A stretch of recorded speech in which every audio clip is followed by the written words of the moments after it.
ان الحمد للہ نحمده ونستعینه ونستغفره ونعوذ باللہ من شرور انفسنا ومن سیئات اعمالنا من يهده اللہ فلا مضل له ومن يضلل فلا هادی له واشهد ان لا الہ الا اللہ وحدہ لا شریک له واشهد ان محمدا عبده ورسوله اما بعد فان خير الحديث كتاب الله وخير الهدي هدي محمد صلى الله عليه واله وسلم وشر الامور محدثاتها وكل محدثة بدعة وكل بدعة ضلالة وكل ضلالة في النار.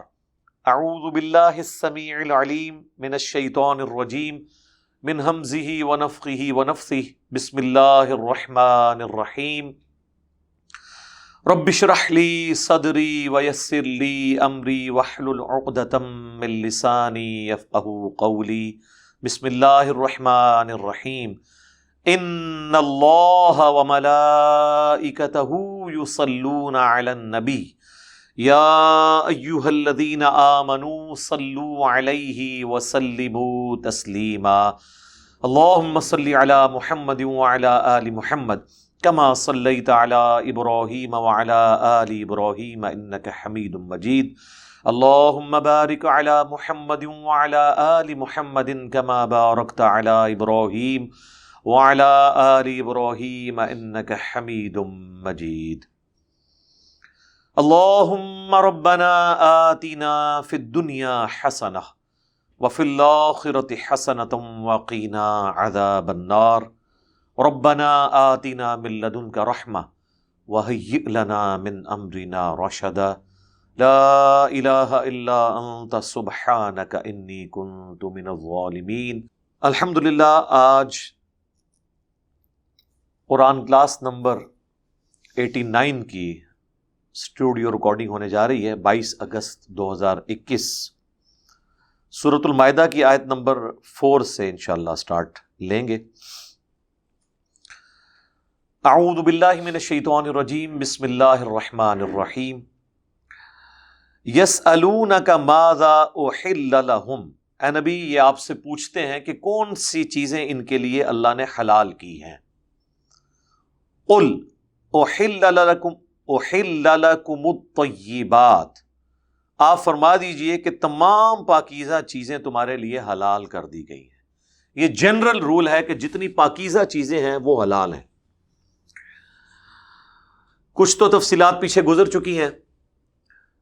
11 قسم کی چیزیں جو اللہ تعالیٰ نے حرام کی تھیں ان میں سے بھی 4 وہ ہیں جو پرماننٹلی قرآن حکیم میں کم از کم 4 مقامات کے اوپر انہیں حرام کیا گیا.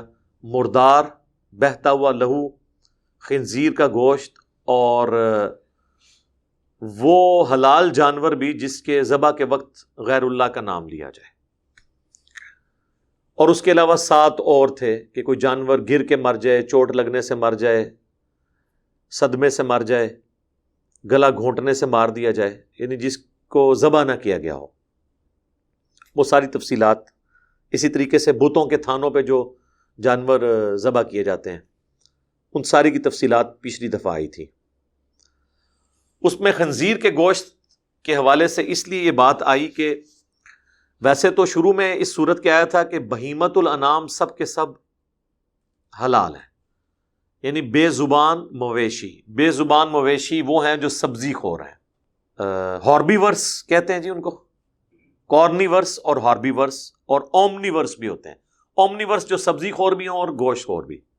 انسان بھی اومنیورس ہے.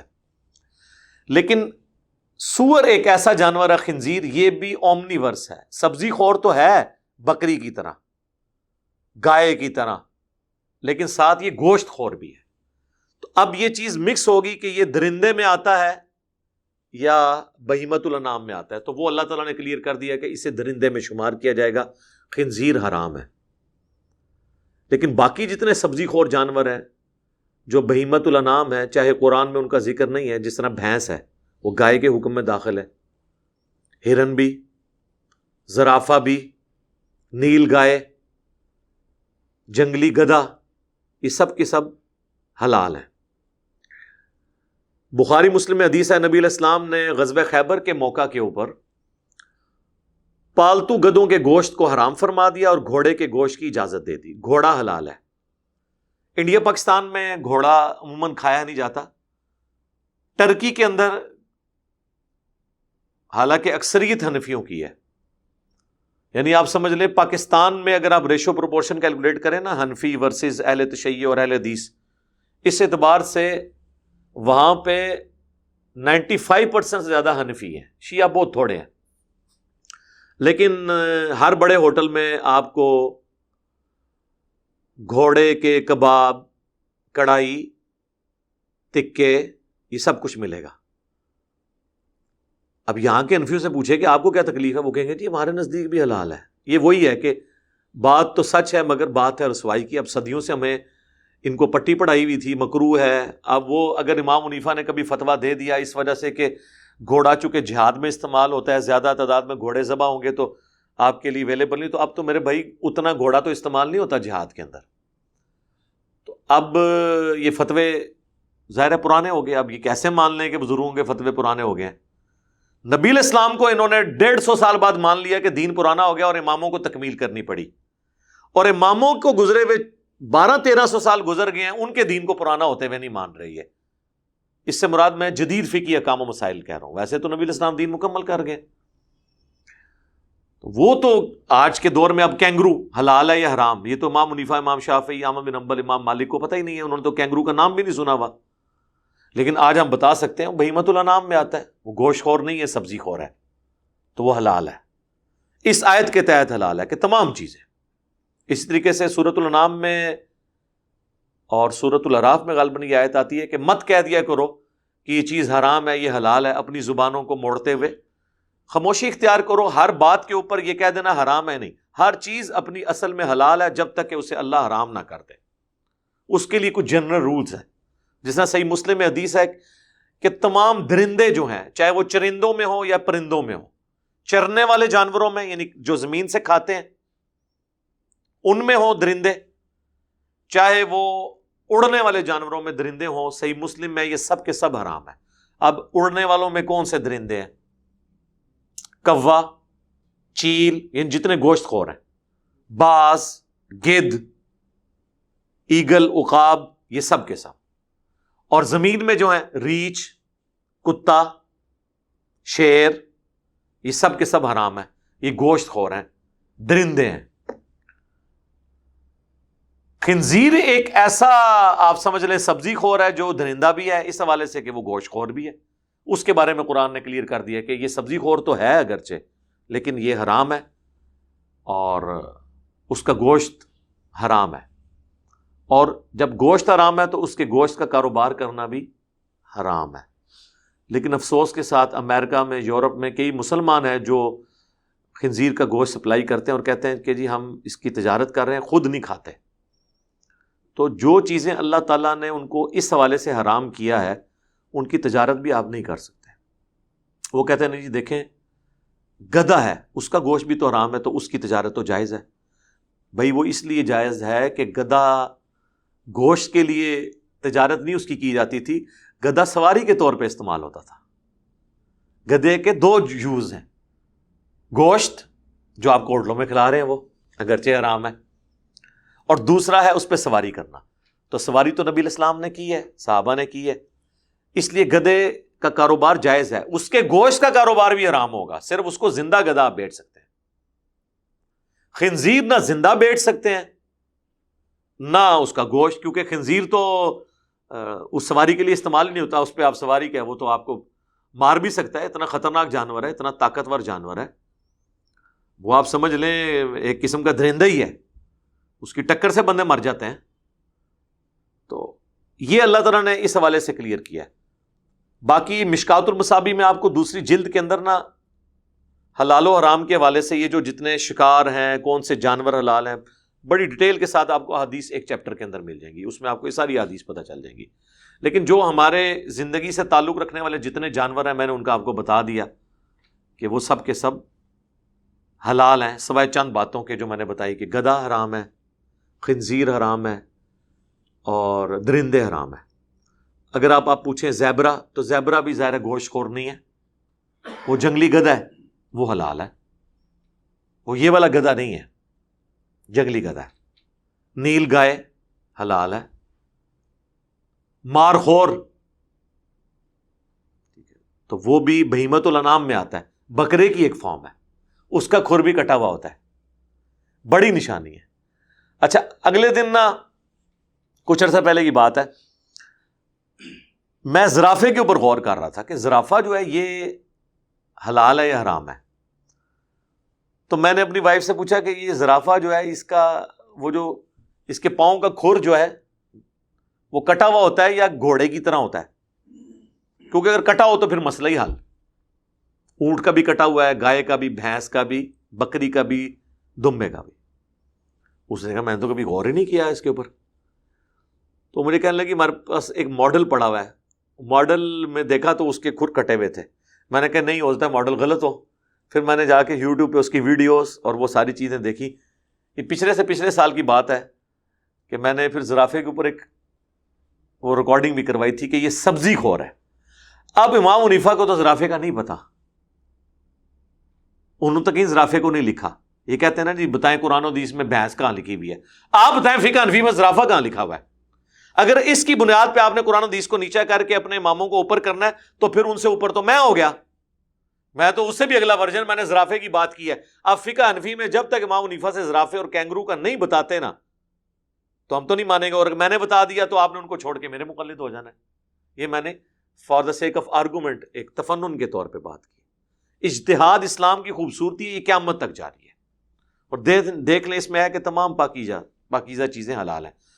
پاکیزہ جو ہیں گندی نہیں ہیں چیزیں، اور ان میں کوئی صحت کے لیے مضر صحت اس میں چیزیں ایسی نہ ہوں کہ جو آپ کھانے سے مر سکتے ہوں. ایسی کوئی جڑی بوٹی نہ کھا لیں سبزی سمجھتے ہوئے، تو وہ آپ کے لیے حلال نہیں ہوگی. ہاں، سمندر کے جتنے جانور ہیں نا جو پیورلی سمندری ہیں، ان کا احرام کی حالت میں شکار بھی جائز ہے اور وہ حلال بھی ہیں. چاہے ویل مچھلی ہو، چاہے ڈولفن ہو، کوئی بھی مچھلی ہو. کیکڑا بھی حلال ہے جو پیورلی سمندر کا جانور ہے. جو سمندر اور خشکی دونوں میں رہتے ہیں نا ان کے لیے میں بات نہیں کر رہا. جس طرح مگرمچھ ہے، ویسے مگرمچھ تو عموماً میٹھے پانی کا جانور ہے. مجھے کسی نے بتایا کہ سمندری مگرمچھ بھی ہوتے ہیں. ویسے مجھے تو نہیں، میرے علم میں کہ سمندری مگرمچھ ہے. کچھووں کو تو مجھے پتا ہے کہ ہوتے ہیں، لیکن کچھوا ہے، مگرمچھ ہے، یہ وہ جانور ہیں جو سمندر میں بھی زندہ رہتے ہیں اور دریا میں بھی زندہ رہتے ہیں اور خشکی میں بھی. یہ حلال نہیں ہوں گے، یہ پیورلی وہ جانور نہیں ہے. لیکن ویل مچھلی سمندر کے اندر زندہ ہے، باہر نکل کے مر جائے گی. ویسے فوراً نہیں مرتی، 5-6 گھنٹے تک بھی زندہ رہتی ہے. کیکڑا بھی فوراً نہیں مرتا، کافی دیر تک زندہ رہتا ہے، لیکن الٹیمیٹلی وہ مر جاتا ہے بغیر پانی کے. تو وہ ہو گیا پھر حلال. ایک یعنی جھٹکا رول ہے. لیکن فقہ حنفی آپ کو پتا ہے وہ ویل مچھلی کو حرام کہتی ہے. بڑے بزرگ لکھ گئے، وہ کہتے ہیں نہیں، ویل مچھلی کو اس لیے ہم حرام کہتے ہیں، یہ مچھلی نہیں ہے، یہ میمل کی ایک قسم ہے. یعنی یہ انڈے نہیں دیتی، یہ بچے دیتی ہے. ویل مچھلی جو ہے یہ دیتی ہے بچے، جس طرح میملز کے بچے ہوتے ہیں عام جانور. لیکن عموماً جتنی مچھلیاں وہ انڈے دیتی ہیں. تو وہ کہتے ہیں یہ مچھلی میں نہیں آتی. یہ انہوں نے نا ایک مسئلہ اخذ کر لیا بیچ میں سے. لیکن مصیبت ان کے لیے بن جاتی ہے کہ بخاری مسلم دونوں میں حدیث ہے، ابو عبیدہ ابن جراح اور ان کے ساتھیوں کو نبی الاسلام نے ایک جہادی مہم پر روانہ کیا. ان کے پاس ساز و سامان کھانے کا ختم ہو گیا. وہ کہتے ہیں اللہ تعالیٰ نے ایک بہت بڑی مچھلی جو ہے نا وہ ہمارے لیے بھیج دی.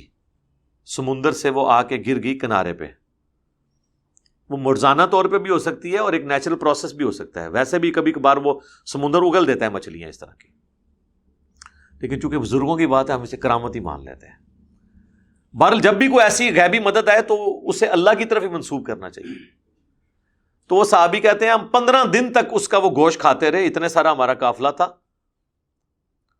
تو اس میں بھی تھا کہ کوئی انفی کہہ دیتے کہ نہیں وہ روزانہ ایک ایک بوٹی تقسیم کرتے تھے، عہد چھوٹی سی تھی. ہاں انہوں نے کہا ہے نا کہ وہ بخاری مسلم حدیث جو عصر کی نماز کا، کہ عصر اور مغرب میں اتنا وقفہ ہوتا تھا کہ ایک اونٹ کو نہر کیا جاتا اس کے 10 حصے کیے جاتے اور اس کے بعد اس کو پکایا جاتا، پکا کے ہم کھا بھی لیتے، تبھی بھی اب بھی سورج بلند ہوتا. تو اب اس سے تو فقہ حنفی کا وہ عصر کا ٹائم ثابت نہیں ہوتا، اس سے تو یہ ہے کہ عصر اور مغرب میں کم از کم 2.5 پونے 3 گھنٹے ہونے چاہیے.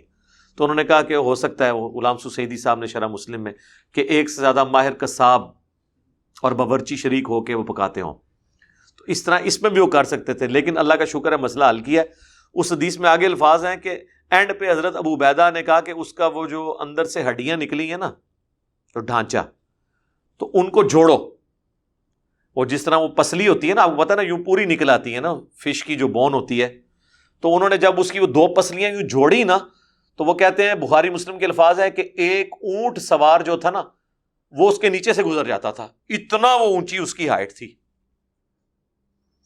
لیکن فقہ حنفی والوں کو اونٹ پہ بھی کتا کاٹ سکتا ہے، ٹھیک ہے، اس کا تو کوئی علاج نہیں ہے. اب ان سے پوچھیں کہ اتنی بڑی مچھلی کون سی ہوتی ہے انڈے دینے والی، جو زمین سے ایٹ لیسٹ آپ سمجھ لیں، میرا خیال ہے اگر یہ بندے سمیت کیلکولیٹ کریں 10-12 فٹ تو کہیں نہیں گئے. 12 فٹ کے ڈھانچے والی کون سی مچھلی ایسی ہے جو انڈے دیتی ہو؟ انڈے دینے والی مچھلیاں تو چھوٹی چھوٹی ہوتی ہیں، جتنی مرضی آپ کر لیں، 100 کلو کی بھی کر لیں، اس کا بھی ڈھانچہ اس سے بڑا نہیں ہوگا. اور یہ وہی ہو سکتی ہے. آپ پتہ ہے ایک ویل مچھلی اتنی ہے کہ افریقہ کے 11 ہاتھی ہو نا، اس کے برابر ایک ویل مچھلی بھی ہے پیسیفک اوشن کے اندر، اٹلانٹک کے اندر. 11 ہاتھی بڑے سائز کے ایک ویل مچھلی. ایک عام چھوٹی جو ویل مچھلی کی جو ایک وقت کی خوراک ہے 500 کلو گوشت ہے. اور دنیا میں ملینز آف ویل مچھلی ہیں جن کو اللہ تعالیٰ ان کا رزق پورا کر رہا ہے، اللہ کا شکر ہے. تو ویل مچھلی پھر حلال ہوگی. تو سمندری جانور پیورلی جو جھینگا کا پوچھتے ہیں، جی جھینگا حلال ہے حرام ہے؟ بھئی جھینگا مچھلی ہے تو حلال ہے، ظاہر ہے مچھلی ہے، وہ باہر نکلنے سے مر جاتی ہے. کچھوا باہر نکلنے سے زندہ رہتا ہے. سمندری سانپ، دریا والے سانپ، یہ باہر نکلنے سے زندہ رہتے ہیں، یہ حرام ہے. اور ویسے بھی طیبات کے اندر تو آتے نہیں ہیں. تو یہ کچھ چند ایک رولز ہیں جن کی بنیاد کے اوپر ہمیں یہ پتہ چل جاتا ہے کہ حلال اور حرام کے معاملات کیا ہے. تو سمندر تو اللہ تعالیٰ نے وہ خزانہ رکھا ہے سرکار، سینکڑوں سال تک زمین پہ کوئی چیز نہ اگے، تب بھی یہ جتنی دنیا آباد ہے نا، یہ سمندر کے صرف جانور شکار کرنا شروع کر دینا، جو مچھلی ہیں وہ زندہ رہ سکتی ہے. سی فوڈ اتنا زیادہ اللہ نے رکھا ہوا ہے، زمین میں کوئی چیز بھی نہ اگے، سی فوڈ کھا کے انسانیت گزارا کر سکتی ہے. دنیا کی کتنے ملکوں کی اکانومی آپ دیکھ لیں سی فوڈ کے ساتھ جڑی ہوئی ہے، سمندر سے شکار کرتے ہیں. بال وہ سمندری مچھلی اور میٹھے پانی کی مچھلی، ان کے ذائقے میں فرق ہوتا ہے. زیادہ ٹیسٹی یہی مچھلی ہوتی ہے جو ہمارے میٹھے پانی کی مچھلی ہے، جو دریاؤں کی. سمندر کی جو مچھلی ہے وہ ذرا ڈفرنٹ ٹیسٹ کی مچھلی ہوتی ہے. بال وہ حلال ہیں، چاہے وہ میملز ہوں، چاہے انڈے دینے والی ہوں، چاہے بچے دینے والی ہوں، وہ اس کیٹیگری میں فال کریں گی کہ وہ سمندری جانور ہے، وہ حلال ہے، اور وہ احرام کی حالت میں بھی حلال ہے. احرام کی حالت میں جو پچھلی دفعہ آیا تھا نا کہ وہ جانور کا شکار حرام ہے، وہ جانور ہیں جو زمین کے ہیں. ظاہر سمندر میں تو اللہ تعالیٰ یہ نہیں نا اتنا بڑی رسک میں ڈال سکتا ہے انسانیت کو. سمندروں میں اب جو بیچارے احرام کی حالت میں سفر کر رہے ہیں تو وہ کیا کھائیں گے پئیں گے؟ نہ وہ باہر سے سبزی خرید سکتے ہیں، نہ کوئی اور کتنا وہ سٹور کر کے. تو ان کے لیے پھر سمندری جانور کا شکار حلال کر دیا گیا. تو تمام پاکیزہ چیزیں تمہارے لیے حلال کر دی گئی ہیں. وما علمتم من الجوارح مکلبین، اور جو تم شکار ان جانوروں کا بھی تمہارے لیے حلال ہے جو جنہیں تم سکھاتے ہو شکاری جانوروں کو. مکلبین تعلمونہن، جنہیں شکار پکڑنے کی تعلیم تم دیتے ہو. مما علمکم اللہ، اس میں سے جو طریقہ سکھایا ہے اللہ نے تمہیں. اللہ نے نہ صرف ہمیں طریقہ سکھا دیا ہے بلکہ ان کی جبلت میں بھی رکھ دیا ہے کہ وہ انسان کی بات مانتے ہیں. ورنہ مجھے بتائیں اونٹ میں کتنی طاقت ہے، گائے میں کتنی طاقت ہے، انسان تو کوئی چیز ہی نہیں ہے. یہ انسان کے قابو آئیں. ایک چھوٹے سے بچے نے مہار پکڑی ہوتی ہے، اونٹ چل رہا ہوتا ہے. تو یہ اللہ نے مسخر کیے ہیں انسان کے لیے. اس طرح یہ جو جانور جن کو تم سکھاتے ہو شکار کرنے کے لیے، چاہے وہ باز ہوں باز کے ذریعے بھی شکار کیا جاتا ہے نا پرندوں کو، اور کتوں کے ذریعے بھی۔ بخاری مسلم دونوں میں حدیث ہے کہ نبی صلی اللہ علیہ وآلہ وسلم نے فرمایا جس نے بھی بغیر ریوڑ کی حفاظت کے اور بغیر شکار کے، ان دو وجوہات کے علاوہ کسی اور وجہ سے کتا پالا، تو اس کے نامہ اعمال سے روزانہ 1 قیرات اجر کم ہو جائے گا۔ اور ایک اور روایت ہے بخاری مسلم کی، اس میں الفاظ ہیں 2 قیرات، اور 1 قیرات احد پہاڑ کے برابر ہے۔ 2 احد پہاڑ کے برابر اس کے نامہ اعمال سے روزانہ عمل کم ہو جائے گا جس نے کتا پالا۔ لہذا شوقیہ آپ کتے نہیں پال سکتے، اسلام میں یہ حرام ہے۔ ریوڑ کی حفاظت کے لیے، گھر کی حفاظت کے لیے یا شکار کے لیے آپ پال سکتے ہیں۔ وہ بخاری مسلم دونوں میں حدیث ہے کہ نبی علیہ السلام نے فرمایا کہ اگر تم اللہ کا نام لے کر کتا چھوڑتے ہو نا اور وہ شکار کرتا ہے، اگر وہ شکار کو پکڑ کے لے آئے زندہ اور تم ذبح کر لو تب بھی حلال ہے۔ اگر وہ شکار کو پکڑے اور اس پکڑنے کے دوران وہ شکار مر جائے اس کتے کی وجہ سے، لیکن اس کتے نے اس میں سے کچھ کھایا نہ ہو، تو بھی تمہارے لیے حلال ہے۔ یہ نہیں ہے کہ اس کو زندہ پکڑنا ضروری ہے۔ اور اگر وہ کچھ کھا لے تو اس نے اپنے لیے شکار کیا ہے، تمہارے لیے نہیں کیا، وہ پھر وہ سکھائے ہوئے سے وہ باہر نکل گیا۔ اسی طریقے سے اسی حدیث میں الفاظ ہیں بخاری مسلم میں کہ اگر تم نے تیر چلایا اور تیر کے اگر وہ شارپ ایڈ سے وہ شکار ہوا ہے پھر تو وہ حلال ہے، اور اگر سائڈ سے لگنے سے ہوا ہے پھر وہ صدمے سے مرا ہے پھر وہ حلال نہیں ہے۔ اسی میں ہی اب گولی بھی داخل ہے۔ گولی سے جب آپ شکار کرتے ہیں نا بسم اللہ اللہ اکبر پڑھ کے تکبیر، تو اب گولی جو ہے نا یہ چیرتی بھی ہے بیک وقت، اگرچہ یہ صدمہ دیتی ہے لیکن چیر رہی ہوتی ہے، خون بھی نکل رہا ہوتا ہے، اتنا نہیں نکلتا لیکن چونکہ یہ چیرنے میں آتی ہے لہٰذا گولی کا شکار بھی بسم اللہ اللہ اکبر پڑھ کے آپ کریں گے تو حلال ہے۔ اسی طریقے سے نبی علیہ السلام کے الفاظ ہیں بخاری مسلم میں کہ اگر تم نے تیر چلایا اور وہ جانور مر گیا لیکن اس وقت نہیں تمہیں ملا، کچھ دیر کے بعد ملا، 1 یا 2 دن کے بعد، اور اس کے اندر ابھی بدبو پیدا نہیں ہوئی تو وہ بھی تمہارے لیے حلال ہے۔ اب تیر سے وہ ہو تو گیا تھا حلال، لیکن اس کا جسم آپ کو بعد میں ملا ہے اور وہ تعفن کا شکار ہو گیا، پھر وہ مردار میں آ جائے گا۔ لیکن یہ تیر اگر آپ نے جناب سائبیریا میں چلایا ہے تو آپ بے شک 1 سال کے بعد جا کے کھا لیں، حلال ہے آپ کے لیے، کیونکہ اس میں تعفن آنا ہی نہیں ہے۔ وہ چلاتے ہی حلال ہو گیا تھا اور اس میں تعفن نہیں پھیلا، وہ مردار ہوا ہی نہیں اس طرح کا، الا ہے کہ وہ اس کے اندر کوئی ڈیکمپوزیشن، کوئی بیکٹیریا نہ آ جائے، پھر تو آپ کے لیے حرام ہوگا۔ اور ذبح کے اندر جو ہے حکمت بھی یہ ہے کہ اس کی برکت سے جو خون جو بیکٹیریا کے لیے ایک بہترین میڈیم ہے وہ نکل جاتا ہے اس میں سے، اسی لیے ہم اس کو پریفر کرتے ہیں۔ گلا گھونٹ کے جو جانور ماریں گے وہ حرام ہوگا، چاہے اللہ کا نام بھی اس پہ لیا ہو تب بھی حرام ہوگا جب تک اسے ذبح نہ کرے۔ فَكُلُوا مِمَّا أَمْسَكْنَا عَلَيْكُمْ، تو کھاؤ اس میں سے جسے پکڑ رکھیں تمہارے لیے وہ تمہارے جانور، وَاذْكُرُوا اسْمَ اللَّهِ عَلَيْهِ، اور اس پر اللہ کا نام جانور پر اگر لیا ہوا ہے، چھوڑے ہوئے جانور پہ بھی اور اس پہ کھاتے کے وقت بھی اس پہ اللہ کا نام لیا جائے تو وہ تمہارے لیے حلال ہے۔ وَاتَّقُوا اللَّهَ، اور اللہ سے ڈرو، إِنَّ اللَّهَ سَرِيعُ الْحِسَابِ، بے شک اللہ تعالیٰ حساب لینے میں بہت جلدی فرمانے والا ہے۔ ظاہر ہے جلدی ہے، موت آئی تو انسان کا حساب کتاب شروع۔ اللہم حاسبنی حسابا یسیرا، آمین، اے اللہ ہمارا حساب آسان فرمانا، آمین۔ الیوم احل لکم الطیبات، آج کے دن ہم نے تمہارے لیے تمام پاکیزہ چیزیں حلال کر دی ہیں۔ اب یہ سورۃ المائدہ جو ہے وہ شریعت محمدیہ کے فائنل احکام ہیں صلی اللہ علیہ وآلہ وسلم۔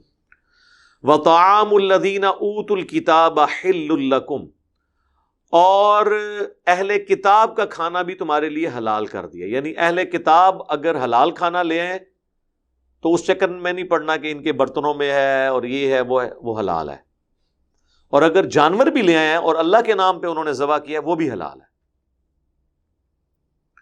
تو جانور کا ذبیحہ اگر غیر مسلم بھی کرے تو وہ حلال تصور کیا جائے گا، اور مسلمانوں میں بھی اگر وہابی نے ذبیحہ کیا ہے تو اہل حدیث کے لیے حلال ہی ہوگا.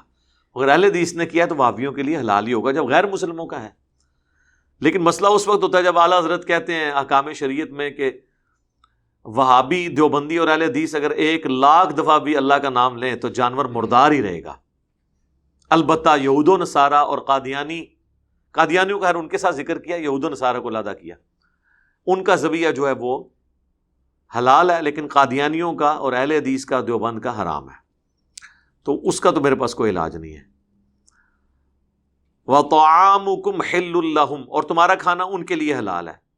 اب یہ بات کرنے کی کیا ضرورت تھی؟ جب یہ کہہ دیا کہ ان کا کھانا تمہارے لیے حلال ہے تو امپلائڈ ہے کہ ہمارا کھانا بھی ان کے لیے حلال ہے. یہ اس لیے کہا گیا، یہ ان کو نہیں کہا گیا، یہ ہمیں کہا گیا. مراد یہ کہ تم بھی یہود و نصارہ کی دعوت اپنے گھر میں کر سکتے ہو. یہ اکثر لوگ عید کے موقع پر نا یورپ میں، امریکہ میں، کینیڈا کے اندر نا کافروں سے نا وہ چھوٹی اور بڑی عید کے اوپر ٹافیاں کھا رہے ہوتے ہیں. جب کرسمس آتی ہے تو پھر ان کے لیے مصیبت بن جاتی ہے. وہ کہتے ہیں اب یہ کرسمس کی ٹافیاں کھائیں نہ کھائیں، یا ہم ان کو اب کھلائیں یا نہ کھلائیں. بھائی کھا دیے نے تو کھاڑیاں بھی پہنیاں نے تو انہوں. تو خیر یہ ایک ٹیکنیکل بحث ہے، اس پہ میری ویڈیو آپ دیکھ لیں، میں اس کو ادھر سکپ کرتا ہوں. والمحصنات من المؤمنات، اور حلال کر دی گئی ہیں پاک دامن عورتیں اہل ایمان والوں کی. والمحصنات من الذین اوتوا الکتاب من قبلکم، اور اہل کتاب کی عورتیں بھی تمہارے لیے حلال ہیں. وہ یعنی اہل کتاب جنہیں تم سے پہلے کتاب دی گئی، یعنی جیوز اور کرسچنز. تو یہ وہ آیت ہے جس کے تحت مسلمانوں کا یہ اجماعی عقیدہ ہے کہ یہود و نصارہ اگرچہ مشرک ہیں لیکن چونکہ اہل کتاب ہے اس لیے ان کی عورتوں سے اجازت ہے نکاح کرنے کی. تو سنی شیعہ کا تو ویسے ہی نکاح ہو جائے گا اگر یہود و نصارہ کی عورتیں حلال ہیں. اس میں صرف ایک تفرد ہے عبداللہ ابن عمر کا، صحیح بخاری میں آتا ہے. عبداللہ ابن عمر جو موقف رکھتے ہیں وہ اس پوائنٹ آف ویو سے رکھتے ہیں کہ یہ مشرک کی کیٹیگری میں ہے، لیکن وہ سورۃ البقرہ ابتدائی شریعت ہے، اس میں دونوں طرف بات جا سکتی تھی. لیکن جب یہاں پہ سورۃ المائدہ میں اللہ تعالیٰ اہل کتاب کو کافر اور مشرک ڈکلیئر کر رہا ہے، لقد کفر الذین قالوا ان اللہ هو المسیح ابن مریم، وہ بھی تو سورۃ المائدہ میں. اس کے باوجود ان کے شرک اور کفر کے باوجود انہیں بت پرست مشرکین کی کیٹیگری میں نہیں ڈال رہا اور ان کی عورتوں سے نکاح کی اجازت دے دی. تو لہٰذا کلمہ کو کوئی مشرک ہے آپ اسے کافروں کی کیٹیگری میں نہ ڈالیں، ان سے تو پھر بدرجہ اولا ہمیں قربت مل جائے گی.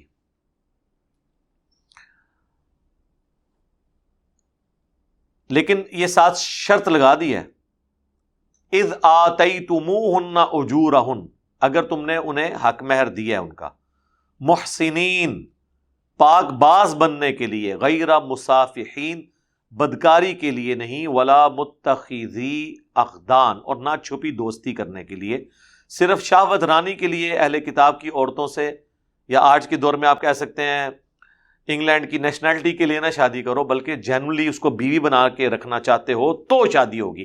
کاغذی کارروائی کے اوپر شادی نہیں ہوگی، وہ باطل ہے. وَمَن يَكْفُرْ بِالْإِيمَانِ، اور جو کوئی کفر کرے ایمان کے ساتھ، فَقَدْ حَبِطَ عَمَلُهُ، تو اس کا عمل ضائع ہو گیا. یعنی ایمان لانے کے باوجود وہ کفر کرتا ہے، اس کا عمل ضائع ہو گیا. یہ نہ ہو کہ شادی کی ہے جیوز اور کرسچنس کے ساتھ اور اتنا قرب ہو گیا ہے کہ آپ بھی جا کے وہ بت پرستی والے کام شروع کر دیں. اس لیول کو، اس میں اشارہ موجود ہے کہ یہ پریفریبل نہیں ہے کہ آپ اہل کتاب کی عورتوں کے ساتھ نکاح کرو، لیکن اجازت ہے. وَهُوَ فِي الْآخِرَةِ مِنَ الْخَاسِرِينَ، اور وہ آخرت میں نقصان اٹھانے والوں میں ہو جائے گا جو ایسا شخص ہوگا. تو یہ وہ آیت ہے جس کے تحت یہود و نصارہ کی عورتوں کے ساتھ نکاح حلال ہے، اگرچہ وہ مشرک بھی ہیں اور کافر بھی ہیں. بعض لوگ کہتے ہیں کہ نہیں جی یہ وہ اہل کتاب ہیں جو موحد ہوں. موحد تو نبی الاسلام کے زمانے میں جو تھے وہ مسلمان ہو گئے تھے، باقی سارے مشرک ہی تھے. اس وقت بھی دنیا میں سارے مشرک ہی ہیں، چاہے پروٹیسٹنٹ ہوں یا کیتھولک ہوں، الا ماشاء اللہ. اب ایک اور آیت آ رہی ہے، یہ اہم ترین آیت ہے. اب ظاہر شریعت کے احکام چل رہے ہیں، آپ دیکھ لیں حلال و حرام کا معاملہ شروع ہوا. اب اس کے بعد نکاح کا معاملہ شروع ہوا. اب ایک اور مسئلہ آ رہا ہے شریعت کا، اور وہ ہے وضو کے طریقے سے متعلق، اور تیمم کے حوالے سے، اور غسل کے حوالے سے. ایک ہی آیت کے اندر سب کچھ. اس پہ میں نے ڈیٹیل پچھلی قرآن کلاس جو تھی نا، جو 344 لیکچرز میں، اس میں مسئلہ 42 میرا ریکارڈ ہوا تھا اسی حوالے سے، وہ آپ دیکھ لیں. اس میں نے تفصیل کے ساتھ یہ سارے معاملات ڈسکس کیے ہیں. یہاں پہ میں مختصراً کروں گا. یا ایھا الذین آمنوا، اے اہل ایمان، اذا قمتم الی الصلاۃ، جب تم نماز کے لیے اٹھو، تیاری پکڑو، کھڑے ہو، فاغسلوا وجوہکم، تو دھو لیا کرو اپنے چہروں کو. یعنی وضو کا طریقہ آ رہا ہے. اچھا، اب اس میں تو یہی لگ رہا ہے کہ جتنی دفعہ نماز کے لیے آپ نے کھڑے ہونا ہے آپ نے وضو کرنا ہے. قرآن خاموش ہے اس حوالے سے کہ اگر کسی کا پہلے ہی وضو ہے تو اس نے دوبارہ وضو کرنا ہے یا نہیں کرنا. قرآن کے تحت تو یہ کہ جب نماز پڑھنے لگو تو ایک دفعہ وضو ضرور کرنا ہے. تو اس سے تو یہ بھی اشارہ ملتا ہے کہ ہر نماز کے لیے الگ وضو ہونا چاہیے. لیکن جو مخالفین ہیں نا، جو منکرین احادیث ہیں، وہ کہیں گے جی یہ تو آپ خود سے مطلب نکال رہے ہیں. بھئی دونوں مطلب نکل سکتے ہیں. یہ مطلب بھی نکل سکتا ہے کہ اگر کسی کا وضو ہے تو کرنے کی ضرورت نہیں، اور یہ بھی نکل سکتا ہے کہ جب جب نماز پڑھنی ہے اس نماز کا وضو الگ کرنا ہے. سنت ہمیں پھر ڈکلیئر کرتی ہے. صحیح بخاری، صحیح مسلم میں کئی احادیث ہیں جو اس کو سپورٹیو ہیں کہ نبی علیہ السلام نے غزوہ خیبر کے موقع کے اوپر ایک وضو سے کئی نمازیں پڑھائیں، اور فرمایا میں نے جان بوجھ کے ایسا کیا ہے تاکہ تمہیں یہ بات بتاؤں کہ وہ حکم منسوخ ہو گیا ہے کہ ہر نماز کے لیے الگ وضو کیا جائے. اب ایک وضو اگر قائم ہے تو آپ متعدد نمازیں اس سے پڑھ سکتے ہیں اگر وضو ٹوٹا نہیں ہے. لیکن پریفریبل یہ ہے کہ الگ سے وضو کیا جائے، وہ زیادہ افضل ہے، ثواب کا کام ہے. نور علی نور ہے، وہ کوئی فضول خرچی نہیں ہے، نہ پانی کا ضیاع بھی نہیں ہے. تو جب تم نماز کے لیے کھڑے ہو تو وضو کر لو. اور وضو کرنے کا طریقہ کیا ہے؟ چہرہ دھو. اب ہم تو شروع میں مسواک بھی کرتے ہیں، کلی بھی کرتے ہیں، ناک میں پانی بھی چڑھاتے ہیں، اس کا ذکر قرآن میں موجود نہیں ہے. وہ سارے کے سارے سنت اعمال ہیں، وہ کوئی کر لے تو بہتر ہے، نہ کرے تو کوئی حرج نہیں. وضو اس کا تب بھی ہو جائے گا اگر وہ 4 فرائض قرآن والے پورے کر لے. اپنے چہروں کو دھو. وَأَيْدِيَكُمْ إِلَى الْمَرَافِقِ، اور اپنے ہاتھوں کو کوہنیوں تک. یعنی کوہنیوں تک کا مطلب ہے کوہنیاں بھی بیچ میں شامل ہے.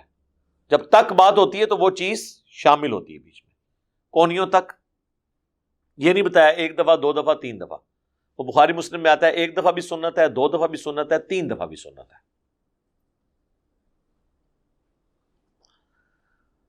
وَامْسَحُوا بِرُؤُوسِكُمْ، اور مسح کرو اپنے سروں کا. وَأَرْجُلَكُمْ إِلَى الْكَعْبَيْنِ، اور اپنے پاؤں کو بھی ٹخنوں تک. اب یہ ہے جو سنی شیعہ کنفلکٹ ہے. اہل تشیع کا موقف یہ ہے کہ اور پاؤں بھی ٹخنوں تک کی ضمیر لوٹتی ہے وَامْسَحُوا کی طرف، کہ مسح کرو سروں کا اور پاؤں کا ٹخنوں تک. اہل سنت یہ کہتے ہیں کہ یہ ضمیر لوٹتی ہے پچھلی طرف، کیونکہ یہاں پر ارجولیکم نہیں آیا، ارجولاکم آیا. چونکہ پہلے آیا تھا ایدیاکم، تو یہاں آیا ہے ارجولاکم. یہ میں عربی لنگوسٹک میں بات کر رہا ہوں، اس لیے اس کی ضمیر پیچھے کی طرف لوٹ جاتی ہے. جب اہل سنت کہتے ہیں کہ یہاں پہ ارجولاکم آیا تو وہ کہتے ہیں کہ جی ارجولیکم اس لیے نہیں آیا کہ یہ با نے جو زیر دی ہے برؤوسکم کو، وہ برؤوسکم کو جو زیر ملی ہے وہ با کی وجہ سے ملی ہے. ٹھیک ہے جی، اگر با نہ ہوتی تو یہاں پہ بھی رؤوسکم ہی ہوتا. خیر، یہ یعنی عربی لنگوسٹک کے اعتبار سے دونوں طرف مطلب جا سکتا ہے. اہل تشیع کا موقف اس حوالے سے، یعنی اگر ہم اس کو کمپیئر کریں تو زیادہ مضبوط ہے. اور دوسری شاہ جی طرف نہیں دیکھنا کہ قرآن حکیم کی جو فصاحت اور بلاغت ہے اس کے اعتبار سے یہ والا مطلب بھی کو بعید نہیں ہے، بلکہ زیادہ قریب ہے کہ مسح کرو اپنے سروں کا اور پاؤں کا ٹخنوں تک. اور اہل سنت جب اس ضمیر کو پیچھے لوٹاتے ہیں تو وہ یہ کہتے ہیں کہ جی یہاں پر یہ ذکر ہے کہ آپ نے سر کا تو مسح کرنا ہے اور ٹخنوں تک پاؤں کو دھونا ہے، کیونکہ ارجلکم آیا اور یہ پیچھے زمین لوٹ جاتی ہے۔ پھر دوسرا وہ یہ کہتے ہیں کہ جی لاجیکلی بھی آپ دیکھیں، جہاں دھونے کا ذکر آیا وہاں پہ اس کی حد بتائی گئی ہے کہ ہاتھوں کو کونیوں تک اور پاؤں کو ٹخنوں تک۔ اگر یہ مسح ہوتا نا تو تک والی بات نہ ہوتی، جنرل ہوتا کہ مسح کرو پاؤں کا۔ ٹخنوں کا ذکر کرنے کا مقصد یہ ہے کہ اس کو دھونے کی کوئی لمٹ ہے۔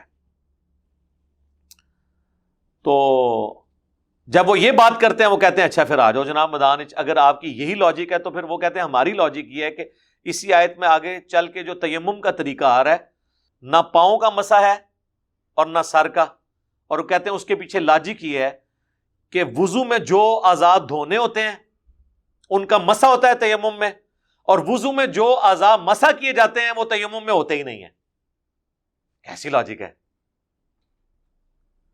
ان کے نزدیک وضو میں کون سے دو اعضاء دھوئے جاتے ہیں؟ چہرہ اور کونیا۔ وہ کہتے ہیں بس تیمم میں بھی یہی ہے۔ اور مسح کون سے دو اعضاء پہ ہوتا ہے؟ سر اور پاؤں۔ وہ کہتے ہیں دیکھیں تیمم میں یہ جو مسح والے تھے وہ اللہ نے نکال دیے ہیں، جو دھونے والے تھے ان کو مسح پہ شفٹ کیا۔ ظاہر ہے مسح کے بعد تو پھر زیرو ہی ہونا تھا نا، مسح اس طرف شفٹ ہوا، یعنی آپ دھونے کو کم طرف لے آئیں تو مسح بنتا ہے، اور مسح کو کم طرف لے جائیں تو وہ یہ ہے کہ اس کو چھوڑ ہی دو۔ اور یہ لاجک وہ پیش نہیں کرتے۔ المصنف ابن ابی شیبہ میں باقاعدہ ایک پورا چیپٹر ہے کہ ان اصحاب کا بیان جو پاؤں کا مسح کرنے کا قائل تھے وضو کے، اس میں صحیح سند کے ساتھ ہے، شیخ زبیر لذیذ صاحب نے اپنے رسالے میں بھی لکھا ہے کہ اکرمہ جو تھے تابعی عبداللہ ابن عباس کے شاگرد، وہ پاؤں کا مسح کیا کرتے تھے، اور وہ کہتے تھے میں قرآن کے حکم پر عمل کر رہا ہوں۔ اور کئی تابعین کے اقوال اسی چیپٹر میں لکھے ہیں، ان میں یہ لاجک بھی لکھی ہوئی ہے کہ جن اعضاء کو وضو میں دھویا جاتا ہے ان کا تیمم میں مسح ہوتا ہے، اور جن اعضاء کو آپ وضو میں مسح کرتے ہیں وہ تیمم میں ختم ہی ہو جاتے ہیں۔ تو اب یہ دونوں طرف یعنی بات چلی جاتی ہے۔ اہل سنت یہ کہتے ہیں کہ اگر آپ نے یہاں پہ پاؤں کا مسح مراد لینا ہے تو پھر، کیونکہ ایک اہل سنت کے ہاں قرات ایسی پائی جاتی ہے جس میں ارجلکم بھی موجود ہے، اب ارجلکم اگر آ جائے تو وہ تو پھر مسح ہی آئے گا۔ وہ کہتے ہیں یہ ارجلکم والی قرات اس صورت میں جب آپ نے پاؤں پہ موزے یا جرابیں پہنی ہوں۔ اب مجھے بتائیں اگر کسی شخص نے جرابیں یا موزے پہنے ہوئے ہیں، وہ تو پاؤں کا مسح کرے اس کا وضو ہو جائے، اور جو ڈائریکٹ پاؤں کا مسح کر رہا ہے اس کا وضو نہیں ہو رہا ان کے نزدیک۔ اگر جراب کے اوپر مسح کرنے سے وضو ہو جاتا ہے تو ڈائریکٹ پاؤں کے اوپر بھی ہاتھ پھیرنے سے ہو جانا چاہیے، کیونکہ جراب کے کیس میں بھی تو آپ دھو کو نہیں رہے، خفین کے کیس میں یعنی موزوں کے کیس میں بھی آپ دھو تو کوئی نہیں رہے۔ اگر دھونا اتنا ضروری ہوتا تو چمڑے کے موزے پہنے میں آپ نے ایک دفعہ دھو کے پہن لیے نا، تو اس کے بعد اوپر سے ہی مسح کر رہے ہیں، اور ایک بندہ اگر ایک دفعہ پاؤں دھو لے اور وہ اوپر سے مسح کرتا رہے تو کیا مسئلہ ہے؟ اور اہل تشیع کے ہاں بھی یہی ہے، وہ کہتے ہیں اگر پاؤں گندے ہوں گے نا پھر پاؤں پہ مسح کرنے سے وضو نہیں ہوگا، آپ کو پاؤں دھونے ہوں گے۔ اس لیے آپ دیکھتے ہیں کہ بعض اوقات وہ آپ کو پہلے پاؤں دھوتے ہوئے نظر آتے ہیں، اور لوگ وہ کہتے ہیں وہ پاؤں سے وضو شروع کرتے ہیں۔ پاؤں سے وضو نہیں شروع کرتے، وہ بیسیکلی اپنے موزے پہن رہے ہوتے ہیں، یعنی پہلے پاؤں دھو لیا اب اس کے اوپر مسح کر لیں گے۔ باقی اہل سنت میں تو اتفاق ہے، اہل تشیع میں بھی ایک گروہ ہے زیدیہ جو یمن میں پایا جاتا ہے، وہ پاؤں دھونے کے قائل ہے، لیکن اہل تشیع کہتے ہیں یہ سنیوں کا فرقہ ہے، وہ اپنے آپ کو شیعہ سمجھتے ہیں، کہتے بھی ہیں کیونکہ وہ حضرت علی کو شیخین سے افضل مانتے ہیں اور حضرت میر معاویہ کے بارے میں سخت سٹانس رکھتے ہیں، لیکن چونکہ وہ شیخان کا بہت زیادہ احترام کرتے ہیں اور ان کے اکثر مسائل اہل سنت سے ملتے ہیں تو اس لیے شیعہ کہتے ہیں یہ اہل سنت کا فرقہ ہے۔ بہرحال وہ زیدیہ، امام زید جو تھے وہ امام زین العابدین کے دو بیٹے تھے، امام باقر اور امام زید، اور امام زید استاد ہیں امام ابو حنیفہ کے، تو یہ ان کو فالو کر رہے ہوتے ہیں امام زید کو، یعنی امام زین العابدین جو امام حسین کے بیٹے تھے امام سجاد، ان کے دو بیٹے تھے امام باقر، یعنی ڈومیننٹ، ویسے تو اولاد اور بھی تھی، یہ ڈومیننٹ دو تھے، امام باقر جن کے بیٹے امام جعفر اور موسیٰ کاظم ہیں، اور دوسرے ہیں امام زید جو امام حنیفہ کے استاد بھی ہیں۔ تو وہ امام زید کو، انہی سے وہ قول مشہور ہے نا کہ انہوں نے چند غالی شیعہ کو دیکھا کہ حضرت ابو بکر عمر پہ سب و شتم کر رہے تھے، تو انہوں نے کہا کہ تم رافضی ہو گئے ہو۔ یہ رافضی کی جو ٹرم ہے نا امام زید نے کہا، یعنی تم نے اپنے امام کو ہی چھوڑ دیا ہے، رافضی ہو گیا جو اپنے امام کو چھوڑ دے، وہ پاؤں دھونے کے قائل ہیں۔ ویسے میرے نزدیک پاؤں جو دھونے والا موقف ہے یہ زیادہ سٹرونگ ہے، اس حوالے سے کہ وضو میں یہ عموماً ہم جس طرح کی سوسائٹی میں رہتے ہیں پاؤں گندے رہتے ہی ہیں، تسلی نہیں ہوتی۔ ان انٹینشنلی شیعہ نے بھی دھونے کو مان لیا ہے، کیونکہ وہ پہلے تو دھو رہے ہوتے ہیں نا، تو دھو تو انہوں نے بھی لیا، بعد میں اس کے اوپر مسح کر لیا۔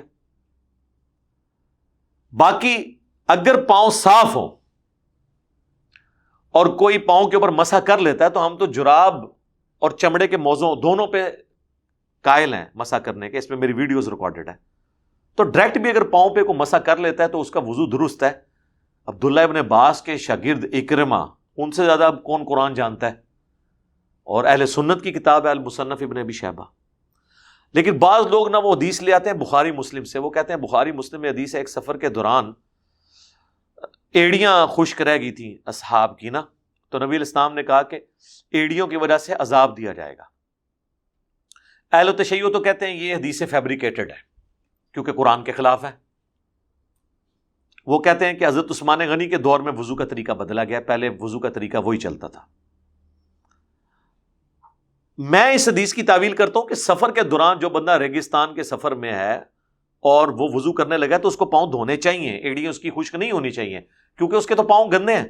وہاں پہ شیعہ بھی آپ کو یہ نہیں کہیں گے کہ ڈائریکٹ پاؤں پہ مسح کرو، وہ کہیں گے پہلے پاؤں دھو، تو اس کی تعویل ممکن ہے، ایسا کوئی مسئلہ نہیں ہے۔ باقی آپ کو صحیح بخاری میں بھی اشارہ ملے گا، اب میں اس طرح کی لینگویج نہیں استعمال کرتا ورنہ آپ کو بری لگے گی، میں کنٹرول الفاظ میں بات کرتا ہوں۔ صحیح بخاری میں ایک حدیث ہے کہ حضرت علی رضی اللہ تعالیٰ عنہ کوفے کی مسجد میں نا نماز ظہر کے بعد احکامات سکھایا کرتے تھے، چونکہ کوفے میں آپ نے دارالخلافہ شفٹ کر لیا تھا، تو ایک دفعہ آپ نے لوگوں کو وضو کر کے دکھایا، اینڈ پہ انہوں نے وضو کا بچا ہوا پانی کھڑے ہو کر پیا اور کہا کہ میں نے دیکھا ہے کہ تم لوگ کھڑے ہو کر پانی پینے کو معیوب سمجھتے ہو، جبکہ میں نے نبی الاسلام کو کھڑے ہو کے پانی پیتے ہوئے دیکھا ہے۔ عمومی سنت بیٹھ کے پانی ہے، لیکن کھڑے ہو کے بھی اگر کوئی پانی پیے تو جائز ہے، حرام نہیں ہے۔ وہ صحیح مسلم کی حدیث جو کھڑے ہو کے پانی پیے وہ کیا کر دے، وہ منسوخ ہے اس حدیث کی وجہ سے۔ تو سیدنا علی نے یہ عمل کر کے بتایا۔ اب اس میں بڑے حیران کن بات ہے، وہ اتنی لمبی حدیث ہے لیکن اس میں الفاظ پتہ کیا ہیں؟ راوی کہتا ہے کہ حضرت علی نے وضو کیا، اس کے بعد یعنی وضو میں انہوں نے پھر ڈیٹیل دیکھیں کیا بیان کرتا ہے، چہرہ دھویا، دونوں ہاتھ کونیوں سمیت دھوئے۔ آگے نہ راوی بھول جاتا ہے کہ دھویا یا مسح کیا، آگے راوی کہتا ہے، وہ جو نچلا راوی ہے، اوپر والے نے تو شاید پوری حدیث اس کو بیان کی ہو، نچلا راوی کہتا ہے اس کے بعد اسی طریقے سے انہوں نے ذکر کیا سر کا اور پاؤں کا۔ یار ایک لفظ اور ایڈ کر دیتا کہ سر کا مسح اور پاؤں دھونا، اور پھر اس کے بعد یہ ہے کہ وضو کا بچا ہوا پانی پیا، پھر لوگوں سے خطاب کر کے کہا کہ تم لوگ معیوب سمجھتے ہو، حالانکہ میں نے اتنی لمبی حدیث میں ایک جملہ کام کرنے کی کیا ضرورت تھی راوی کو؟ اس سے کوئی حدیث چھوٹی تو نہیں ہو جانی تھی؟ حضرت علی کی اپنی باتیں نقل کی ہوئی ہیں جو نبی علیہ السلام کے وہ ریفرنس سے بیان کر رہے ہیں، اور وہ اینڈ پہ کہہ رہے ہیں کہ میں نے رسول اللہ کو اس طرح وضو کرتے ہوئے دیکھا ہے۔ اس میں راوی جب وہ پاؤں کا اور سر کا ذکر آیا نا تو کہتا ہے اسی طریقے سے راوی نے پھر سر کا اور پاؤں کا ذکر کیا۔ کیا ذکر کیا؟ اسی طریقے سے ذکر کیا تو اس کا مطلب ہے سر دھویا، تو وضو میں تو نہیں دھویا جاتا۔ اب اہل تشیع کہتے ہیں کہ یہاں پہ مسح ہی تھا، وہ راوی نے اس کو سکپ کر دیا۔ مجھے بھی بعض اوقات شک پڑتا ہے کہ شاید ایسے ہی ہوا ہو، اور یہ راوی سے مراد میں امام بخاری نہیں لے رہا، امام بخاری سے اوپر کئی ایک واسطے ہیں، یہ نہ ہو کہیں کل کو کہہ دیں امام بخاری کے اوپر فتویٰ لگا دیے۔ باقی اور اہل سنت کی کتابوں میں یہ روایتیں جب اس طرح ملتی ہیں تو وہ مسح کے ذکر کے ساتھ ملتی ہیں، اس کو کوئی جھگڑا نہیں بنانا چاہیے۔ اگر ہم جرابوں پہ مسح کے قائل ہیں، بہرحال میں نے یہ حنفی جو ہیں وہ چمڑے کے موزوں پہ مسح کے قائل تھے، جرابوں پہ نہیں تھے۔ جب میں نے خالی پاؤں پہ مسح کی بات شروع کی انہوں نے کہا سر آپ جراب پہ کر لیا کریں، خالی والا کام نہ کرو۔ جس طرح یہ یزید اور امیر شام کا مسئلہ شروع ہوا، جب ہم نے بتایا کہ یزید کو بنایا کس نے تھا، پھر جنگ صفین کو ذکر کیا، وہ کہتے ہیں جناب یزید نو گالا میں کاٹ لو اتے نہ جاؤ. تو فائدہ ہوتا ہے نا تھوڑا سا دبانے سے، کوئی بیسک مسئلہ تو مان لیتے ہیں نا. تو اب جو کوئی آپ سے جرابوں کے مسئلے کو نہ مانے تو آپ اسے کہیں کہ مصنف ابن ابی شیبہ میں ہے کہ حضرت اکرمہ تابعی جو تھے، جو بخاری مسلم کے راوی ہیں، ابن عباس کے لائق ترین شاگردوں میں سے ہیں، وہ تو ڈائریکٹ پاؤں پہ مسح کر لیتے تھے. تو وہ پھر کہیں گے نہیں جناب ڈائریکٹ نہ کرو، جراب پا کے کر لیا. تو یہ اسی طریقے سے اب میں وضو کر کے یہاں مسجد میں یا اپنی اکیڈمی میں ہم بیٹھے ہوئے ہیں، صاف ستھری یہ جگہ ہے، اچانک ہمیں اگلی نماز کے لیے وضو کرنا پڑتا ہے، تو یہ سمجھے آپ نے جراب اور موزہ ہی پہنا ہوا ہے، آپ کے پاؤں صاف ہیں، آپ کو مٹی میں نہیں گئے ہیں، باہر نہیں گئے ہیں، ٹھیک ہے. تو اب وضو کے لیے کوئی اٹھتا ہے تو ٹھیک ہے، جا کے وہ مسح کر لے. یا ایک بندہ رات سردیوں میں رات کو وضو اس نے کیا اور اس میں پاؤں دھوئے ہیں، اس کے بعد وہ بندہ اپنے بسترے میں سو گیا تو بسترا صاف ستھرا ہے، صبح اٹھ کے جب وہ وضو کے لیے جاتا ہے اب وہ پاؤں نہیں دھونا چاہتا، ٹھیک ہے پاؤں کا مسح کر لے، اس میں کیا مسئلہ ہے. تو کوئی اتنا بڑا ایشو نہیں ہے، نہ اس کو یہ کہنا چاہیے کہ جی وضو نہیں ہوگا. تو امام ترمذی نے باقاعدہ نقل کیا کہ امام حنیفہ نے جس مرض میں وفات پائی اس میں انہوں نے جرابیں پہن کے جو ہے ان کے اوپر مسح کیا اور کہا کہ میں پوری زندگی اس کا قائل نہیں تھا، میں صرف چمڑے کے موزے کا قائل تھا. لیکن حنفی آج تک کہہ رہے ہیں جی چمڑے کے ہوں، چمڑے کے ہوں. حالانکہ امام ترمذی نے جراب بھی نقل کیا، وہ کہتے ہیں نہیں جی وہ جراب تو ہے لیکن جراب تھوڑی موٹی ہو. ہم کہتے ہیں جی موٹی ہوتی ہے ہماری جراب، کتنی موٹی کرنی جے، اتنی موٹی ہو نا کہ جسم نظر نہ آئے. وہ کہتے ہیں نہیں جراب پہن کے آپ اتنے کلومیٹر تک چل سکتے ہو، جراب کہتے سر نہیں چلے جاتا. تو پھر ہم پکی دیتے ہیں کہ اگر آپ کو کپڑے پہ چیڑا ہے نا مسح کرنے کی، تو بخاری مسلم میں تو حدیث ہے نبی علیہ السلام نے پگڑی پہ بھی مسح کیا، اور پگڑی جو ہے وہ چمڑے کی نہیں ہوتی تھی، کپڑے کی ہوتی تھی. بات کریں خام خواہ دین کو مشکل بنائے، یہ کوئی ایسے مسئلے نہیں جن کے اندر آپ جو ہے نا وہ ضد کریں اور لوگوں کو ابھاریں اس بات کے اوپر کہ وہ اس کو ضد بنائیں. شیعہ نے بھی جو ضد بنائی ہوئی ہے نا کہ وہ کہتے ہیں جی اہل سنت جو ہیں وہ قرآن کی تحریف کر رہے ہیں. نہیں، آپ عربی لنگوسٹک جاننے والے جو لوگ ہیں ان سے پوچھ لیں کہ اہل سنت جو ترجمہ کر رہے ہیں یہ بھی ترجمہ بن سکتا ہے. ہاں اس پہ میں مانتا ہوں کہ اگر ہم ریشو کیلکولیٹ کریں تو 60% شیعہ کے حق میں پلڑا مضبوط ہے اور 40% اہل سنت کے حق میں، یا 30% کہہ لیں اہل سنت کے حق میں اور 70% شیعہ کے حق میں. لیکن یہ نہیں ہے کہ یہ جو ترجمہ اہل سنت کر رہے ہیں یہ ترجمہ بنتا کوئی نہیں ہے. یہ وہ مانتے ہیں کہ یہ ترجمہ بھی بن سکتا ہے، لیکن وہ کہتے ہیں قرآن کی فصاحت تقاضا کرتی ہے کہ وہ ترجمہ بنایا جائے جو قریب قریب ہے، کہ مسح کرو سر کا اور پاؤں کا ٹخنوں تک. ہم نے تو خیر یہ مسئلہ ہی ختم کر دیا ہے میرے بھائی. آپ نماز پڑھیں صحیح وضو کر کے، آپ اس طرح کے جھگڑوں میں نہ پڑیں اور اس کو زیادہ مصیبت نہ کھڑی کریں اپنے لیے. وَإِن كُنتُمْ جُنُبًا، اور اگر تم جنبی ہو، فَطَّهَّرُوا، تو تم پھر طہارت حاصل کر لو. اب غسل کا طریقہ نہیں آیا، وہ بخاری مسلم میں موجود ہے کہ آپ نے پورا جسم دھونا ہے، اس میں پہلے نماز کا سا وضو کرنا ہے اور اس کے بعد اینڈ پہ آپ نے پورا جسم کو دھو لینا ہے. وہ پوری تفصیلات میں نے ویڈیوز میں بیان کی ہیں، آج میں اس کو سکپ کر رہا ہوں. اس میں ایک چیز ضرور ہے، صحیح مسلم میں موجود ہے نبی علیہ السلام ایک مد پانی سے وضو کر لیتے تھے، اور ایک مد بنتا ہے آلموسٹ آدھا کلو یا 600 گرام، اور پانی کے اعتبار سے دیکھا جائے تو ہاف لیٹر کی بوٹل سے نبی علیہ السلام وضو کر لیتے تھے. اور ایک سا جو پانی ہے آلموسٹ آپ سمجھ لیں 4 کلو گرام، اس سے آپ غسل کر لیا کرتے تھے. تو اب ظاہر یہ ایک مشکل ہے، اب جس طرح کا وہ حنفیوں نے وضو بتایا وہ تو ایک بالٹی سے بھی نہیں ہوتا. وہ کہتے ہیں نہیں داڑھی اگر کسی، اب میری داڑھی کو بھی وہ گھنی نہیں مانتے، وہ کہتے ہیں ایک ایک بال اس کا نہیں. واضح بخاری مسلم ہے کہ نبی علیہ السلام نے صحابہ نے ایک ایک بار پانی لیا ہے ایک عضو دھونے کے لیے. اب چہرے کے لیے اگر ایک دفعہ پانی لیا ہے تو اس سے کہاں داڑھی پوری دھل سکتی ہے، وہ صرف خلال ہی کریں گے. 3 دفعہ والی بھی حدیث ہے، 3 دفعہ بھی آپ پانی لے لیں تو کہاں پہ یہ داڑھی اس طرح کی دھلتی ہے جو یہ بتاتے ہیں. بس یہ جو ظاہری چہرہ ہے کافی ہے، وہ خلال کریں آپ. باقی وہ جو عربی وہ اتنی سی گلاسی سے وضو کرتے ہیں وہ بھی غلط ہے، وہ دھونا نہیں ہے، وہ چپڑنا آتا ہے، وہ نہیں اس طرح نہیں، وہ تو مزہ ہی ہو رہا ہے. تو اس میں زیادہ غلو نہیں کرنا چاہیے. تو غسل جنابت بھی پورے جسم کو آپ نے دھو لیا، اگر آپ تالاب میں ڈبکی ماریں آپ کے لیے پاکیزگی ہے۔ حنفی کہتے ہیں نہیں، کلی اور ناک یہ واجب ہے، فرض ہے، ظاہری بدن پہ بہانا کافی ہے، کلی اور وہ کرنا سنت ہے، جس طرح وضو کے اندر سنت ہے۔ جب وضو کے اندر وہ فرض نہیں تو غسل کے اندر کہاں سے فرض آپ نے وہ داخل کر دیا؟ ظاہری جسم کے اوپر پانی بہانا ہے۔ اور اس میں بھی نبی علیہ السلام کے بارے میں آتا ہے کہ آپ پاؤں جو ہیں وہ غسل خانے سے الگ ہو کے دھوتے تھے، کیونکہ پاؤں میں پانی جمع ہوتا تھا، کچے فرش ہوتے تھے، کیچڑ ہوتی تھی۔ اب شلوار تو آپ علیہ السلام استعمال نہیں کرتے، آپ تو تہمد استعمال کرتے، تو تہمد تو آپ پہن سکتے ہیں اگر آپ کے پاؤں گندے ہیں، شلوار نہیں پہن سکتے ورنہ تو وہ ساتھ لگ جائے گا۔ اگر آپ نے اس سنت پہ عمل کرنا ہے پھر آپ کو تہمد پہن کے باہر نکلنا پڑے گا، باہر نکل کے پاؤں دھوئیں اور پھر جا کے شلوار پہن لیں۔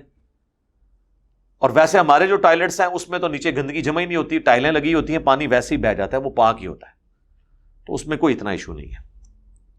وَإِن كُنتُم مَرْضَىٰ، اور اگر تم ہو مریض، او علی سفر، یا سفر پر ہو، سفر میں ظاہر ہے کہ کیٹاسٹرافک کنڈیشن ہو سکتی ہے، مریض ہو اور سفر میں، اور اسی میں اگر کوئی شخص بالکل آخری 5 منٹ میں اٹھا ہے اور اب وضو یا غسل کرے گا تو وہ نماز تو نہیں پڑھ سکتا، پھر وہ تیمم کر سکتا ہے۔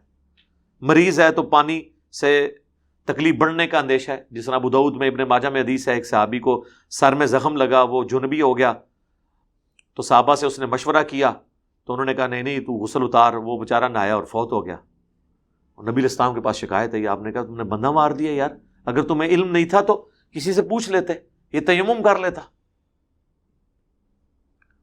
تو مطلب علم سے انسان کو فائدہ ہوتا ہے۔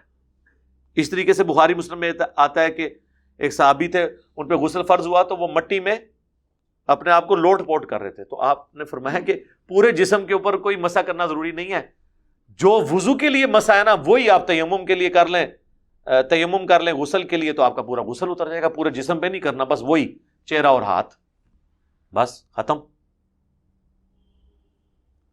تو یہ بڑی آسانی ہے۔ تو اللہ تعالیٰ ہمارا مریض ہو، سفر پر ہو، او جاء احد منکم من الغائط، یا تم میں سے کوئی قضائے حاجت، نچلی جگہ سے آیا ہے، قضائے حاجت کے لیے لوگ دور جاتے تھے، تو قضائے حاجت سے آیا ہے، ظاہر اب اس نے نماز کے لیے وضو کرنا ہے، او لامستم النساء، یا اس نے اپنی بیوی کو چھوا ہے، اور یہاں چھونے سے مراد تعلق قائم کرنا ہے، تو ظاہر جنبی ہے، فلم تجدوا ماء، اور وہ پانی نہ پائے، فتیمموا، تو وہ تیمم کر لے، یعنی ایسی صورت میں وہ تیمم کر سکتا ہے، صعیدا طیبا، پاکیزہ مٹی کے ساتھ، گندی مٹی کے ساتھ نہیں، اور جتنی مٹی آپ کے سامنے ہے پاکیزہ ہے، جب تک آپ کو یقین نہ ہو اس میں کوئی گاندھ ہے۔ سب سے پاکیزہ مٹی وہ ہے جو دیواروں پہ لگی ہوئی ہے، ٹرین کی بھی دیواروں پہ پاکستان میں تو آپ کو مل جائے گی، اندر نہیں تو باہر تو ملے گی، بس وہ اتنی خاک کافی ہے جو آپ ہاتھ رکھیں نا امپریشر بن جائے، تو بس یہ نہیں ہے کہ وہ ہاتھ پہ لگنی ضروری ہے، مٹی کے ڈھیلے پہ بھی ٹچ کیا، اس کے بعد چہرے پہ یوں ایک بار کیا، پھر ٹچ کیا، دایاں اور بایاں ہاتھ اس میں کیا، تیمم بھی ہو گیا، غسل بھی ہو گیا، وضو بھی اتر گیا، اور آپ نماز پڑھے۔ تو مٹی سے فمسحوا، مسح کرو، بوجوہکم، اپنے چہروں کا، وایدیکم منہ، اور اپنے بازوؤں کا۔ اب یہ دیکھ لینا یہاں پہ سنیوں کا مقدمہ مضبوط ہو جاتا ہے، اس میں اب زیر آ گئی ہے، وہ با والی جو زیر تھی آگے بھی ٹرانسفر ہوئی ہے، دیکھا آپ نے، بوجوہکم وایدیکم نہیں آیا، ایدیکم آیا، تو وہاں پہ بھی اگر برؤوسکم وارجلکم ہوتا نا تو مسح والی طرف جا سکتا تھا۔ یہ بھی وہ پیش کرتے ہیں اہل سنت اپنے حق میں۔ اب میرے لیے اہل سنت بھی وہ ہیں اور اہل تشیع بھی وہ ہیں، کیوں؟ کیونکہ نہ میں وہابی نہ میں بھابی، میں ہوں مسلم علمی کتابی، تو دونوں کے دلائل میں ذکر کر رہا ہوں۔ ما یرید اللہ لیجعل علیکم من حرج، اللہ تعالیٰ نہیں چاہتا کہ تمہارے لیے کوئی تنگی کرے، ولیکن یرید لیطہرکم، بلکہ اللہ تو چاہتا ہے کہ تم پاکیزہ بنو، ولیتم نعمتہ علیکم، اور وہ اپنی نعمت تم پر مکمل کر دے، تمام کر دے، پوری کر دے، لعلکم تشکرون، تاکہ تم اس کا شکر ادا کر سکو۔ تو یہ یعنی اللہ تعالیٰ نے یہ بتایا کہ شریعت جو ہے وہ نعمت ہے تمہارے لیے، اور اس میں آسانی ہے۔ آپ دیکھیں لوگ کہتے ہیں جی جتنا علم پڑھیں گے نا اتنی مشکل ہوگی، حالانکہ اسلام کی ڈاکٹرن یہ ہے کہ آپ جتنا علم حاصل کریں گے اتنی آپ کے دین کے معاملے میں آسانی ہوتی جائے گی. آپ کو پتہ چلے گا اچھا یہ اتنا بھی مسئلہ نہیں ہے، اس میں یہ بھی ہو سکتا ہے، اس میں یہ بھی ہو سکتا ہے. آپ دیکھیں نا کتنی آسانی ہے. اب کئی لوگ ہیں بیچارے جنہوں نے سردیوں میں 1 نمبر کے بڑے بوٹ خریدے ہوئے تھے چمڑے کے موزے پہننے کے لیے، پھر وہ کہتے تھے ہم چلیں گھر تو پہن لیں گے، دفتر میں ہم جائیں گے تو کیا لگیں گے. ہم نے بتایا میرے بھائی نہیں، جرابوں والی حدیثیں بھی ہیں، کم از کم 5 صحابہ سے ثابت ہے، صحابہ کا اجماع ہے کہ جراب پہ بھی مسح ہو جائے گا. ابو داؤد میں، ترمذی میں، مصنف ابن ابی شیبہ میں آثار احادیث موجود ہیں. اب لوگوں کو آسانی ہو گئی ہے. میرے خود پاؤں سردیوں میں بڑے خراب ہو جاتے تھے، ظاہر ہے سردیوں میں آپ پاؤں پھر اتنے اہتمام سے ان کو دھونا، پھر خشک کر کے پھر بھی کہیں نہ کہیں آپ کو پاؤں پھٹ جاتے ہیں. لیکن اگر آپ فجر کر کے پڑھ کے ایک دفعہ پہن لیں جرابوں میں تو آپ آفس بوٹ پہن کے بھی جا سکتے ہیں، آپ کو مسئلہ نہیں، کوئی 1 نمبر بڑے بوٹ نہیں لینے پڑیں گے آپ کو. اور جراب آپ کو زیادہ تنگ نہیں کرتی. وہ جو چمڑے کے موزے ہیں ان میں تو پسینہ بھی آ جاتا ہے، ظاہر ہے وہ بالکل ایئر ٹائٹ ہوتے ہیں نا. ہمارے علاقوں میں تو اس لیول کی سردی نہیں ہے جو ریگستان کی راتوں میں ہو یا برفیلے علاقوں میں، تو اس میں تو ہمارے یہ والے جرابیں بھی موٹی والی جو عام ہیں، یہ موٹی جراب ہی ہوتی ہے جس میں آپ کو جسم باہر نہ دکھائی دے، تو وہ آپ پہنیں اور اس پہ مسح کریں. اور آپ کو اگر کوئی تنگ کرے تو اسے کہ مصنف ابن ابی شیبہ میں ہے کہ پاؤں پہ بھی مسح ثابت ہے. اب بتاؤ پاؤں پہ مسح کروں یہ جراب پہ؟ تو وہ خود ہی کہیں گے یار جراب پہن کے کر لیں، پاؤں پہ ڈائریکٹ نہ کریں. اچھا وہ ہمارے ایک دوست ایک دفعہ نماز پڑھائی انہوں نے، تو پیچھے ایک دیوبندی بھائی تھے، وہ نماز کے بعد ان کو آ کے کہتے ہیں کہ جناب یہ آپ نے جراب پہنی ہوئی ہے تو آپ نے وضو میں اس کو مسح کیا ہے یا وضو کر کے جراب پہنی تھی؟ ان کا کیا مسئلہ ہے؟ ان کا جی وہ تو نماز ہماری تو نہیں ہوگی. تو اس کو یعنی شک پڑ گیا. وہ کہتا ہے یار تمہیں یہ شک کیوں پڑا ہے کہ میں نے اس پہ مسح کیا ہوگا؟ میں نے وضو کرنے کے بعد بھی تو جراب پہن سکتا ہوں. کہتا نہیں سردیاں ہو سکتا ہے کیا ہو. تو اس نے بھی پھر اس کو تپایا، اس نے کہا میں نے نہیں بتانا. ٹھیک ہے نا. اب ان کے لیے اگلا وہم ان کو ڈالیں آپ، دیابنا کو. دیوبندیوں کو عربی میں دیابنا کہتے ہیں نا، جیسے وہ بریلویوں کو بریلویہ، تصغیر کے سیغے کے ساتھ. تو دیابنا ہوں یا بریلویہ ہوں حنفی، اب ان کو کہیں کہ اگر کوئی بندہ آج کل بغیر جراب کے ننگے پاؤں میں نماز پڑھا رہا ہو نا، تو کوئی پتہ نہیں اس نے پاؤں کا ہی مسح کیا ہو، کیونکہ کئی لوگ اب پاؤں پہ مسح کرنے کے قائل ہو چکے ہیں. لہٰذا اب ننگے پاؤں کسی کا نماز پڑھانا اس بات کی دلیل نہیں ہے کہ اس نے پاؤں دھوئے بھی ہوئے ہیں کہ نہیں. ہو سکتا ہے اس نے اوپر گیلا مسح کیا ہو. لہٰذا کڑ کڑ کے مر جاؤ یا قرآن و حدیث پہ آ جاؤ. اگلا وہم بھی ڈال دیتے ہیں نا. زیادہ وہم ڈالیں گے تو ایک وقت آیا وہ کہیں گے یار چھوڑو بس ٹھیک ہے جس طرح کرو. یہ آ جاتی ہے اسٹیج پھر بندے پہ. تو سر جراب کو چھوڑ دے، جراب کے بغیر بھی کوئی نماز پڑھا رہا ہے تو عین ممکن ہے کہ اس نے حدیث پہ عمل کرتے ہوئے پاؤں کا مسح ہی کیا ہو ڈائریکٹ. اس کو تو آپ نہیں پکڑ سکتے، لہٰذا اتنا بھی اس نے ظن نہ رکھے. باقی کتابوں میں نے ابو داؤد ابھی دیوبندیوں نے ایک چھاپی ہے، اس میں انہوں نے لکھ دیا کہ ہم جرابوں پہ مسح کے قائل ہیں، لیکن پبلک کو ابھی تک نہیں بتا رہے. پبلک کو وہی کہانی کرائی ہوئی ہے انہوں نے تاکہ پبلک مشکل میں پڑے رہے اور ان کے چمڑے کے موزے بکتے رہے. ظاہر جراب تو چائنا نے بنا دی، یہ 15-20 روپے کی، چمڑے کا موزہ آپ کو 200-250 روپے کا ملتا ہے. ٹھیک ہے، چمڑے کا موزہ ان کی اپنی فیکٹریوں میں تیار ہوتے ہیں جہاں پہ یہ 7 رنگوں کی پگڑیاں تیار کرتے ہیں، اور وہ ایسے مشکل رنگ آپ کو بتا رہے ہوتے ہیں جو مارکیٹ سے ملیں گے بھی نہیں، یا ملیں گے تو بہت مہنگے. وہ ایک کلر نکالا ہوا ہے اسموک گرے کلر. اب اسموک گرے کلر کا اگر آپ کاٹن کا جوڑا ہی خریدیں گے تو اس میں سے پگڑی بنے گی. عام حالت میں آپ پگڑی کے لیے جائیں گے تو وہ کہیں گے نہیں آئیں آپ ہمارے مکتبے پہ آپ کو مل جائے گی پگڑی. 7 رنگ آج اناؤنس ہوئے ہیں، اگلے دن مارکیٹ میں اویلیبل ہیں. اس کا مطلب ہے کہ 1 مہینہ پہلے پلان کیا ہے کہ ہم یہ 7 رنگ اناؤنسمنٹ کریں گے، اور وہ رنگ انہوں نے پرنٹ کروائے، پورے ملک کے اندر بھیجے تاکہ لوگ جو ہے نا وہ پھر خریدیں. اور عجیب و غریب قسم کے کلر ہیں، تو وہ کلر آپ کو وہیں سے ہی ملیں گے، باہر سے نہیں ملیں گے. تو پیچھے بڑی حکمتیں ہوتی ہیں ان کی بزرگوں کی، آپ کو پتہ ہے. پھر وڈیاں دے کام بھی پھر وڈے ہی ہوندے نے. ٹھیک ہو گیا جی، بس اسی پہ سے کنکلوڈ کرتے ہیں. اللہ تعالیٰ سے دعا ہے جو حق بات میں نے کہی اللہ تعالیٰ ہمارے دلوں میں راسخ فرمائے. اگر جذبات میں میرے منہ سے کوئی غلط بات نکل گئی تو اللہ تعالیٰ ہمارے دلوں سے دھو ڈالے، ہمیں معاف بھی فرما دے. ہمیں کتاب و سنت کی تعلیمات پر عمل کر کے دوسرے بھائیوں تک پہنچانے کی توفیق عطا فرمائے. سبحانک اللہم وبحمدک اشہد ان لا الہ الا انت استغفرک واتوب الیک وما علینا الا البلاغ المبین۔ جزاکم اللہ خیرا۔